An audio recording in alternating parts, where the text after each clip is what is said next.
Clay Studio, and today I'm going to be showing you how to make a garden gnome at home. So I'm going to be using brown clay, and then you guys see I made a cone here out of a piece of computer paper. So you wanted to make it a wide cone, and you'll see why in a second. You can make these guys shorter, you can make a smaller pizza slice, but think of this as two pizza slices together. Alright, so I'm going to lay this on my clay, and as you guys see, I already flattened out my clay. It's about 1/4 of an inch thick, and you can either use a pin tool or a knife to cut out your shape. So I'm going to cut out my shape going all the way around, and then don't ball up this extra clay after you rolled it out. We're going to be using this for another part of the project as we go. All right, so you guys are gonna check out my cone. There's two sides to this, so this is gonna be the inside because it's not as clean, and then there was the outside, which has the texture of my mat on it. One thing you can do is always smooth it out, but if you have like an old gift card as well, you can smooth that out. I have my big bucket of clay tools here. Here I have my DSW card. You can use that to kind of smooth out the clay. All right, so my cone shape is ready.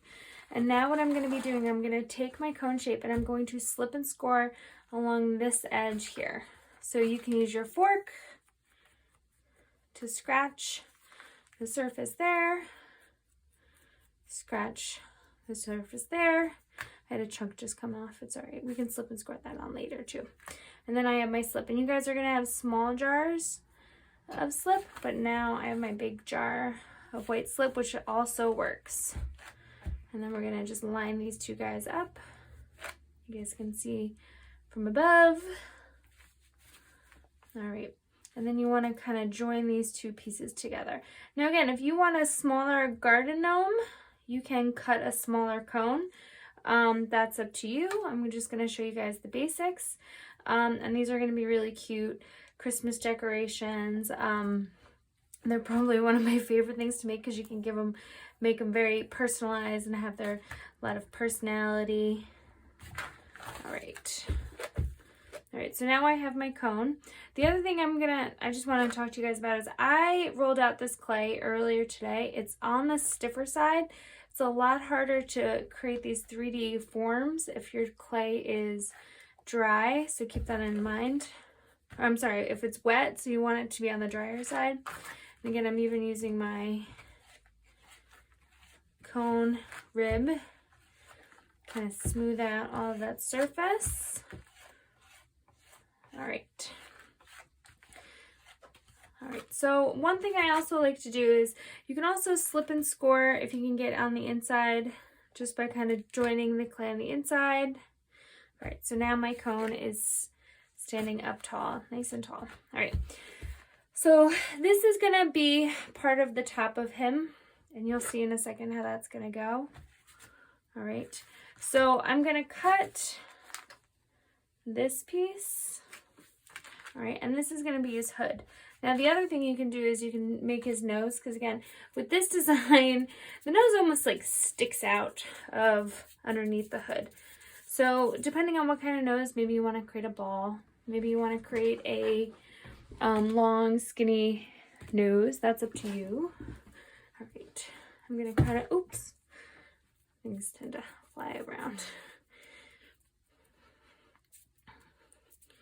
All right, so now I have my nose. Again, golden rule for hand building with clay, you always want to slip and score. So I like to also put objects that I'm adding to along that seam, and that's just like a doubles it up, so I know that it's really, really well attached and it's not going to come apart. With sculptural stuff, you don't have to worry about this so much, but when you're hand building and you're making things that have function like plates and cups and mugs, you want to make sure that that seams so water doesn't leak out. All right, so I'm just kind of pressing it in. You can also use your knife to kind of smooth out that surface. Smooth out that surface. And then just kind of add some slip around it. All right, because we're going to need some of that later on as well. if you want to give them little nostrils. Another thing that is very handy is a pencil. So again, I just poke some nostrils in. All right, so this is going to be his face. I am going to now kind of just form that nose around that piece of clay. All right. Say, all right, that's pretty good. Another thing is maybe you want to kind of form the nose a little differently, make it crooked, keep it at the ball. It's entirely up to you. All right. So this is going to be part of his hood. But again, because I'm making mine a little bit bigger, I'm going to have to cut another piece. That's again why I wanted you guys to hold on to any of your extra clay. I'm going to just kind of eyeball it here. Okay. All right. Ta-da! And again, if you need extra, you probably get extra in your kits. I'm just going with what I got. Okay, so now what I'm doing is I'm going to be slipping and scoring this edge and this edge together down to the corner. So it creates the illusion like the hat is sitting on top of the body. All right. We'll do that. This one we'll cut a little shorter. All right, and what I'm doing now is I'm just kind of eyeballing it to make sure that I have enough to kind of go around the surface. We'll do this piece. Perfect. All right, and then you can always add more. You can make more slabs. All right, so now what I'm gonna do is I'm gonna blend this hat line into the cone. I'm just scratching here all the way around. And the other reason I laid it on is just to make sure that I had enough, but also where I wanted to put it. The other thing is before you add this on, one thing you could do, especially because this is more decorative, I'm also just kind of rolling it out a little thinner, and I'm going to be pressing here, and you'll see why in a second. Move these little bits out of the way.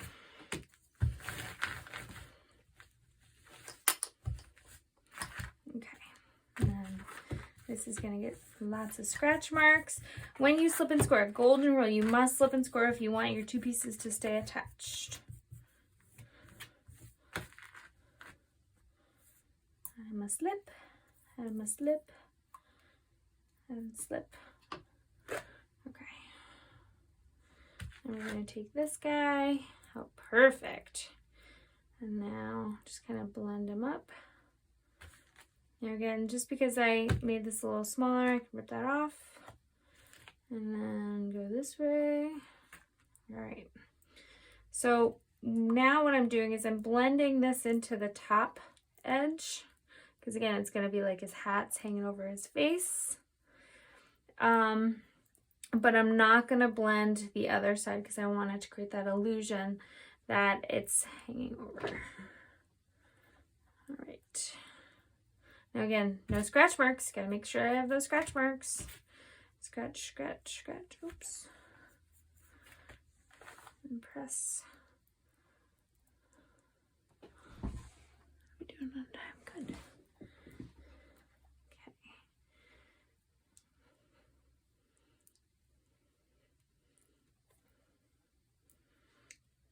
You can even, if your fingers are in the way, you can kind of just curl this down. See how what I'm doing? I'm pressing that edge into it. You can even cut this. And use your credit card.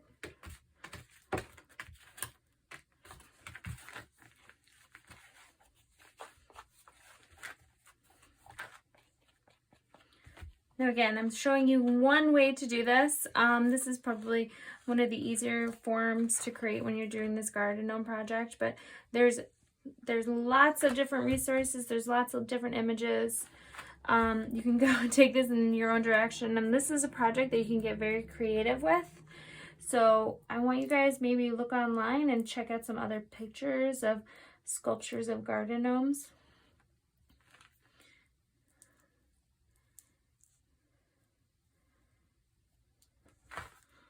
All right, and just kind of smoothing out that nose piece. blended it up. All right, so now he has this nice hood on. Now, the other thing I like to do, and again, this is breaking apart, so I can just slip and score this back down together, is I would love to add a beard to him, but you can either draw in a physical beard like this, or what I'm actually going to do, because I want the surface of it raised, I'm going to add another piece onto this. Again, I can make it a little thinner and then kind of form it around his face. If you have a pencil or a pin tool, you can also use it like that. I'm just, again, I got my bucket of clay tools. All right, and then chop it here. Okay, again, I'm just measuring at this point, so I know I did not slip and score the other piece yet. I'm just eyeballing it, seeing where his beard's gonna come in. All right, again, I'm gonna cut out that nose so it fits a little snugger. Perfect, okay. So now take this off, scratch, scratch, add my slip, oops, add my slip. And again, the beard, again, because I'm building on the seam, and that seam, you know, might open up, break apart depending on the pressure that you're putting on it with your hands. That's another great reason why adding it like this on top of it, where it's almost 1/8 of an inch rather than flat, because you can kind of form it the way you want it to. And again, it holds that seam together nicely because you're pressing that almost like a band-aid on your clay. You don't have to smooth out that beard so much. Again, if you have a pin tool, you can use this for it. You can use your fork. And what I'm doing is I'm creating his little beard. Hold it up.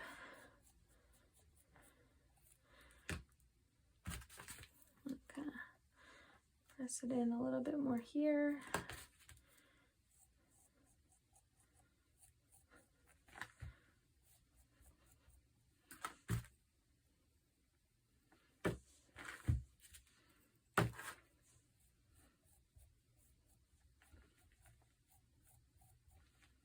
Your clay is going to shrink about 12%, so just keep that in mind when you're working.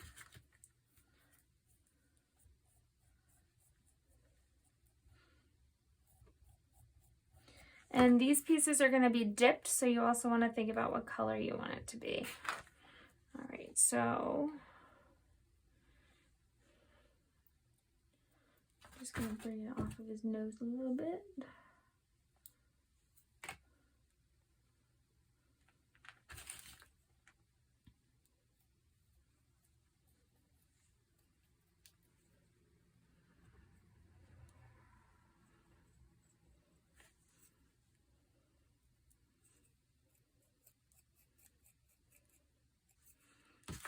Fix his nostril when I press down on his nose.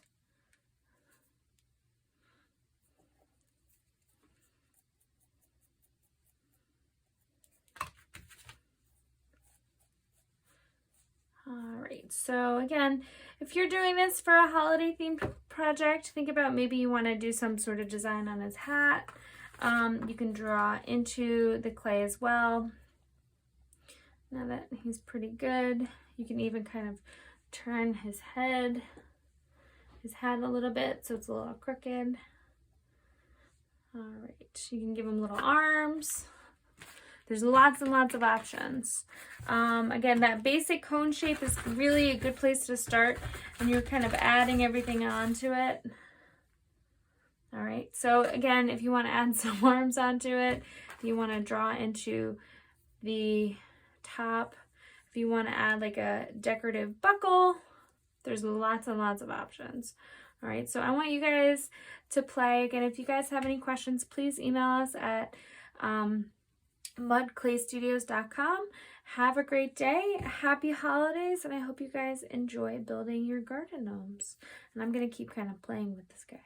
But you guys go know the basics, so we will see you soon. And just make sure that you drop it off wrapped in plastic with your name on it. Don't drop it off completely dry. It's going to be hard to transport. We're gonna fire it, and then we will also pick out your glaze colors, what color you want to make this, and then it will be ready in about 3 weeks from after you drop it off. So again, if you want it for the holidays, get it in as soon as you can. All right, have a great day. I'm gonna keep playing with them, and we'll see you soon. Bye.